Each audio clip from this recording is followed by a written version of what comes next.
So welcome to UK News Today. Today we have news that non-truly unhinged moments from Donald Trump's preserved white supremacist march defending went down.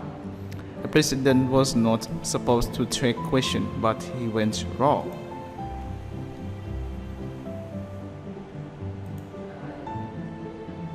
Donald Trump today has a press conference in the lobby of Trump Tower, where he wanted to talk about how he was making it easier to build roads in America. They did not last long. The president reportedly was not supposed to take questions from journalists who he repeatedly referred as the fake media.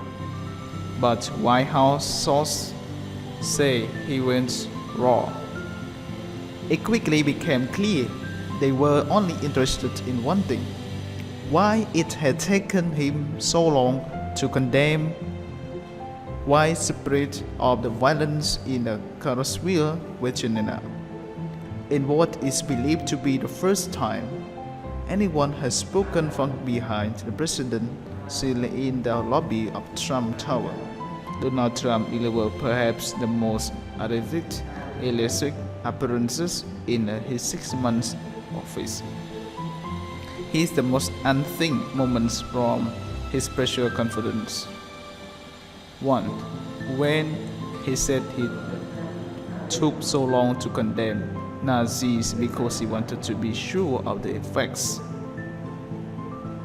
opening up to questions for the first time since the rally during which a man drove a car into a group of anti-fascist protesters, killing one or wounding 20. Donald Trump defended his decision to wait 2 days before condemning the white supremacists behind the march. He started praising the woman who was killed, saying she was actually an incredible young woman, and saying her mother had thanked him on Twitter for what he said yesterday. He said, honestly, if the press were not fake, if it was the highest, the pressure would have said what I said was very nice. But unlikely you and unlike media before making a statement like to know the fact.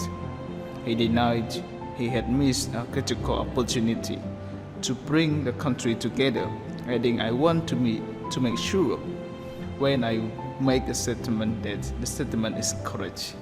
And there was no way of making a correct statement that early.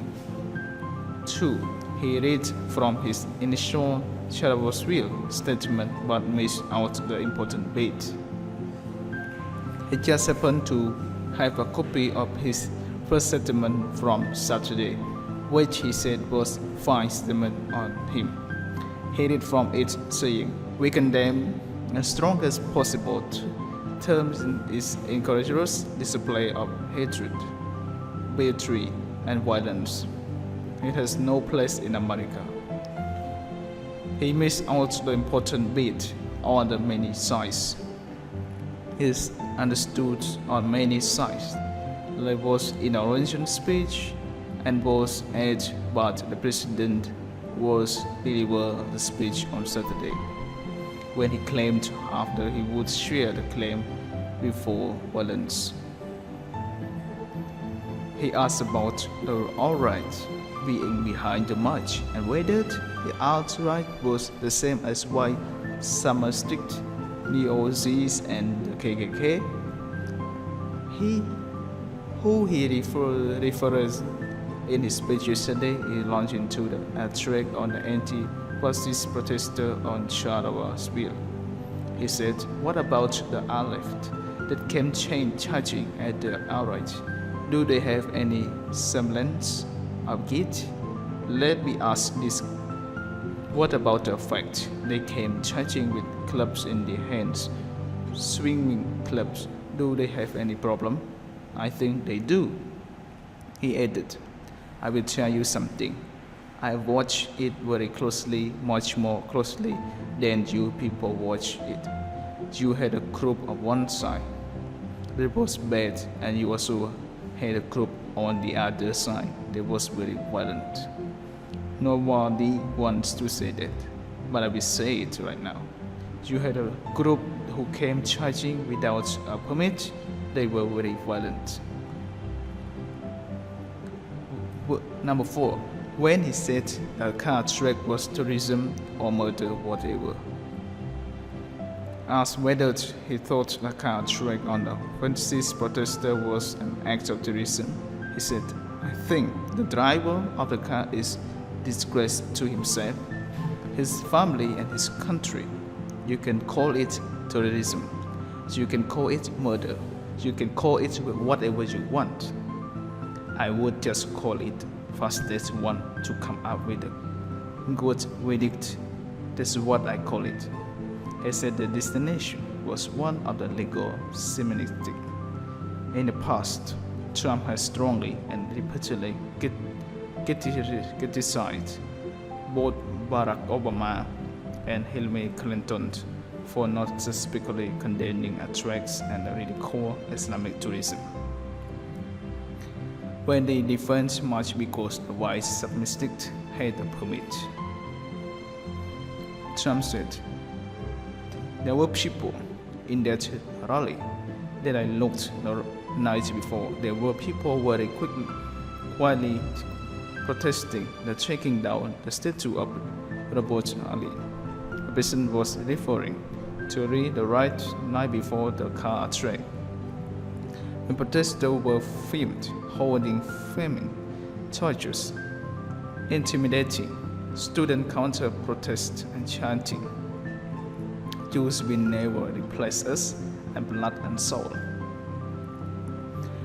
President continued, I'm sure that group were some bad ones. It looked like the following day they had some raw bad people, neo-Nisa, whatever you want to call them. But you had a lot of people that in group who were there to innocently protest and were illegal protest. Because I don't know if you know about hate permit. Other people did not have permit. 6. And he compared the founding Father George Washington and Thomas Jefferson with General Robert Ali. Confederate General Robert Ali led the army defending the South and slavery in American Civil War.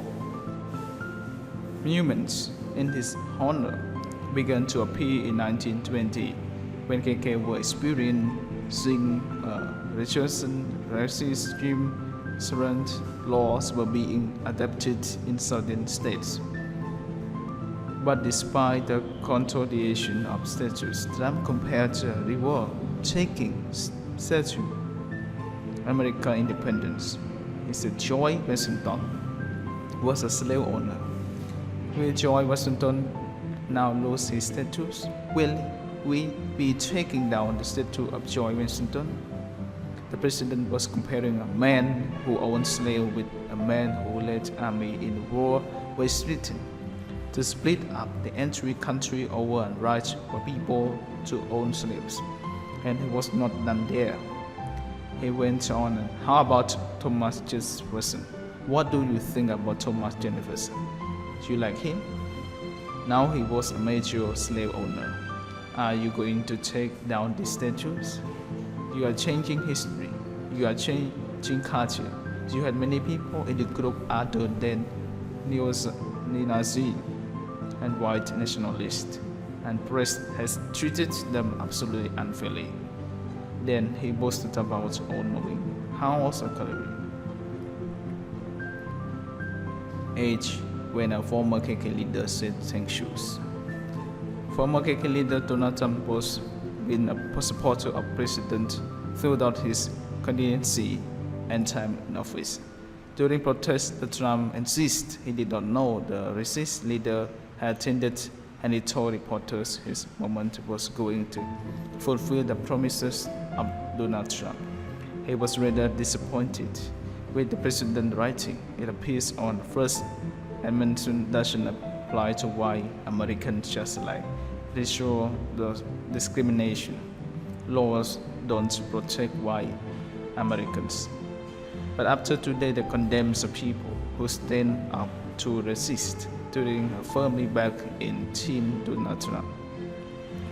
He wrote, "Thank you, President Donald Trump, for your honest and courage to tell the truth about Charlottesville, condemn the leftist tourism in BLM, Black Lives Matter." But a lot of people did not like it quite so much. The scale of rage and criticism of Trump's statement today are perhaps the most foolish he's seen since his infamous craft by the comments were resumed. His were started by Poland, the leader of Trump's own party, in the House of Representatives. We must be clear why supremacy is repulsive. The West and is the country all these countries stand for. There can be no more arbitrarity.